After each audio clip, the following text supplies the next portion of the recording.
American wine sales have been steadily dropping. In 2025, they came in at $74.3 billion, down from $75.5 billion the year before. Now, this is according to Silicon Valley Bank's State of the U.S. Wine Industry 2026 report. Spending has dropped about 4% a year since 2020. But then there's Josh Cellars, which is moving more than 7 million cases a year with its wine label, Josh. The brand was built by Joseph Carr, a man who sold his first cases out of the back of a pickup truck. His father, Josh, was a lumberjack, a veteran, and a volunteer firefighter in upstate New York. His son, Joseph, left a corporate career, moved west to wine country with his wife, Dee, and built a brand with his father's name right on that label. Now, this name is among the best-selling premium wines in America. Joining me now in a Fox Biz exclusive, Josh Cellars founder, Joseph Carr. Joseph, it's so great to have you on the program. It's great to be here. Your story is fascinating because you left corporate America. You were a sommelier, and you left the grind to do your own thing. Talk about the inspiration for that. Well, I was a sommelier when I was in college. Mm-hmm. My father was a lumberjack, and I came home and I said, "Dad, guess what? I'm a sommelier." Mm-hmm. He said, "What's that? Don't talk like that in front of your mother." And growing up, his favorite white wine was called Budweiser. But I wound up working for wineries all over the world. And one day I sat down with my wife, Dee, and we talked about the American dream. And after a couple of bottles of wine, we went in the garage, and I resigned from my job, and we refinanced our house, and we started this small company called Josh Cellars. And you're number one. I mean, and you're in that kind of that middle ground price point. What do you think it is that's led to the success of the wine? Is it the pricing? Is it the label? Is it the story? I mean, I've tried your wines and they're wonderful. I mean, but you've really found success in what is a tough business and a competitive business, to be clear. It's all those things, but probably the most pivotal thing is when we partnered with Bill and Peter Deutsch. They owned a company called Deutsch Family Wine and Spirits, and they were a family-owned company.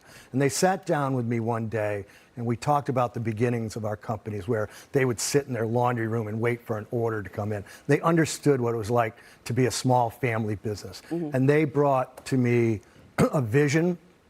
They brought in an influx of capital. They brought in an influx of intellectual capital. They had a massive distribution network, a team of marketers, salespeople that were benchmarks in the industry. Mm-hmm. And they sat down with us, and they told us about a vision. And I thought they were kidding. I really did. And but they fulfilled every promise that we could possibly imagine. And you have found a new audience and new customers in the younger generation because of your social media. Did that surprise you? It did. In the very beginnings, Dee and I used to look on Facebook to see what was going on. And then all of a sudden, I did a commercial about our journey, and it got 10 million views on YouTube. And today it's up to 100 million. We had somebody create a meme, a Josh meme, that got 100 million comments on X. I had to call my daughter and ask her what a meme was, because I didn't know. And through all that, we wind up in a cultural space. Saturday Night Live has done 3 skits with a bottle of Josh in it. And it's an amazing phenomena. I can't explain it all, but we have a great company. We have a great winemaker that people trust. His name's Wayne Donaldson. He's from Australia. And the Deutsch family introduced me to him. And then he became my friend, and a really close friend. And he's really responsible for the quality of the product year in and year out. You mainly produce in California, but your Prosecco is produced in Italy. But I want to ask you about, Gen Z. They don't drink as much alcohol. Like, we were looking at the statistics, and it's actually Gen X and millennials are the main drinkers by percentages. Then it's Gen X, which is my generation. Gen Z, they're just not grabbing up. They like alcohol-free, either cocktails or alcohol-free wines and beers. You just got into alcohol-free wine, which is difficult. I think that segment has had a tough time breaking through because it's difficult to make an alcohol-free wine that actually tastes like real wine. Yeah, well, the Deutsch family introduced me to Daniel Pozzi, who was a 5th-generation winemaker from Italy, and they built a Josh winery north of Venice, producing Prosecco. And then a couple of years went by, and Bill and Danielle talked about an NA product because we knew that was on the horizon. And we were one of the first companies to produce non-alcohol Prosecco. And my mom was diabetic, so she's like, oh, this is great. I love this, you know, and she would get cases of it and give it to her friends. And it's become incredibly successful. Also, you know, for younger people, we're doing lots of things that are different. We make a sea-swept wine, which is a Pinot Grigio and Sauvignon Blanc, geared more towards a younger audience, introductory wine. And we do a lot of events, we do concerts, we do a lot of philanthropy.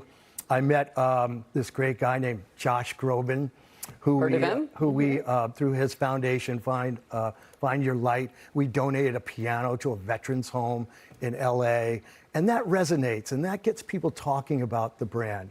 And I think that's a big part of the success. Well, so your father was a veteran, volunteer firefighter, and you mentioned a lumberjack. But now this has led to you giving millions of dollars to charity, in part to honor him, plus you named your wine after him. So this man was obviously a big inspiration. Yeah, that was my dad's nickname. You know, he dropped out of high school his senior year. His dad died, and he went to work on the Rutland Railroad, sent his paycheck home. And I learned values, and I learned a lot from his work ethic. And when I met the Deutsches, they understood that family ethos. They really embraced that. And the label is actually based on my mom's handwriting.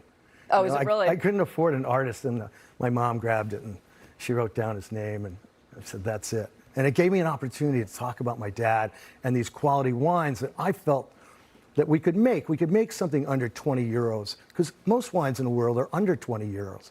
California tended to be very expensive, but I knew we could do it. And it turned out to be one of America's most beloved wines. So I was looking at some of the growth projections, and it looks like the Washington and Oregon are the two states within the U.S. that are projected to grow. And there are Pinot Noirs and Pinot Gris, obviously, up in that region.